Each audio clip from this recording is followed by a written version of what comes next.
नमस्कार दोस्तों, मेरा नाम है विमल सिंह बालाजी। स्टडी अड्डा में आपका स्वागत है। आज तारीख आपकी 11 जून 2023 की शिक्षा संबंधित सभी अपडेट की बात एक एक करके कर लेते हैं।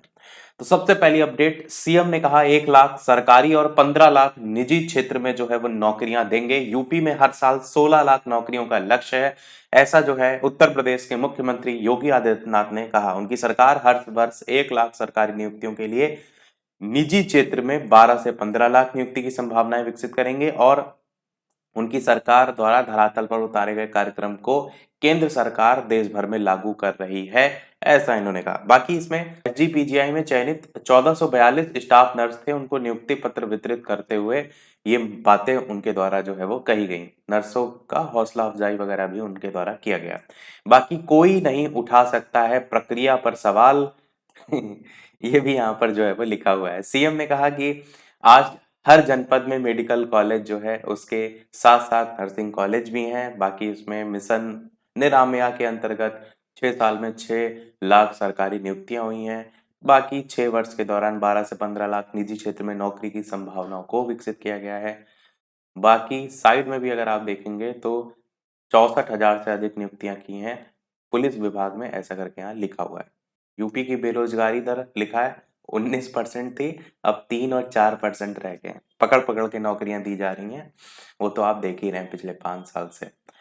बाकी इसमें आपका वर्ष 2017 से 2 जून 2022 तक दी गई नौकरियां जो हैं उसको लेकर के भी लिखा गया है और प्रस्तावित नौकरियां भी लिखा है। यहाँ पर देखेंगे दिसंबर 2023 तक। पहले अभी तक बात करते हैं कितनी नौकरियां दी गई हैं।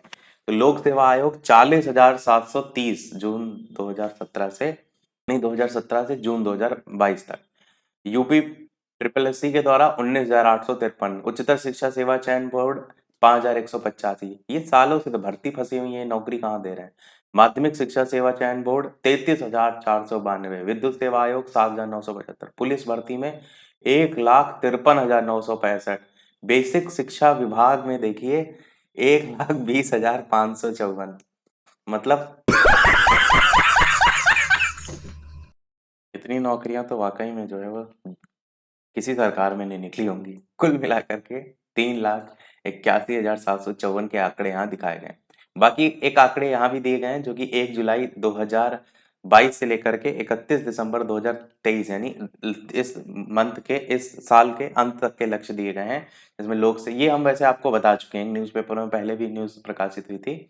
इसमें लोक सेवा आयोग 4,527, यूपी ट्रिपल एससी 20,060, उच्चतर शिक्षा सेवा चयन बोर्ड 958, शिक्षा बोर्ड गठन के बाद माध्यमिक वाला 4,795, विद्युत सेवा आयोग 255, पुलिस भर्ती बोर्ड 41,028 करके। अगली अपडेट देखते हैं। मजाक अच्छा था। 165 परिचालकों की होगी भर्ती, शुरू हुई आवेदन प्रक्रिया। उत्तर प्रदेश परिवहन निगम प्रयागराज में आउटसोर्सिंग पर 165 पदों पर परिचालकों की नियुक्ति की जाएगी। ये ऑफिशियल वेबसाइट है। इसमें अनुसूचित जाति के लिए 25 पद हैं, अनुसूचित जनजाति के 5 पद हैं, अन्य पिछड़ा वर्ग के 27 पद हैं, सामान्य वर्ग के 85 पद हैं और ईडब्ल्यूएस के 23 पद हैं। ऑनलाइन रजिस्ट्रेशन 8 जून की सुबह 10 बजे से स्टार्ट हो चुका है और 15 जून शाम 5 बजे तक चलेगा। अगली अपडेट अंतर जनपदीय जो पारस्परिक तबादले हैं वो तो तारीख तय भी हो गई है, दिन भी बीत गए हैं, परंतु 5वें दिन वेबसाइट जो है आपकी लटकी हुई है। वेबसाइट में दिक्कत आ रही है, ओटीपी जो है वो नहीं आ रहा है, शिक्षकों के से परेशान है। और ये प्रक्रिया 6 जून से एक्चुअल में स्टार्ट हो गई थी दोपहर बाद से। उसके बाद वेबसाइट जो है वो सही से अभी भी नहीं चल रही है और ये वेबसाइट ऊपर दे रखी है।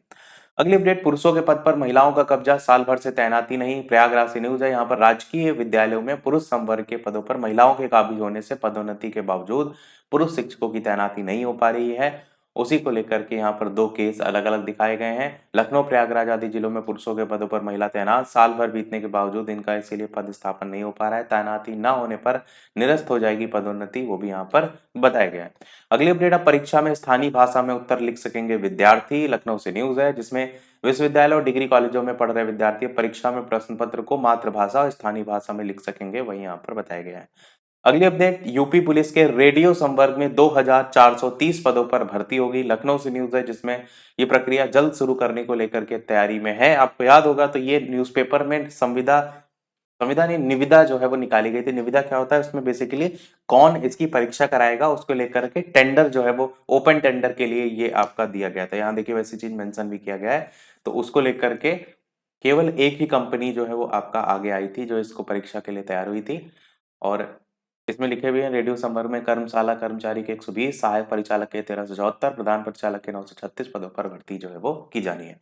डीजीपी मुख्यालय से अध्याचन मिलने के बाद भर्ती बोर्ड रेडियो संवर्ग भर्ती 2022 की प्रक्रिया आरंभ की गई थी। अगली अपडेट, राज्य के 2005 निजी विद्यालय बंद होंगे।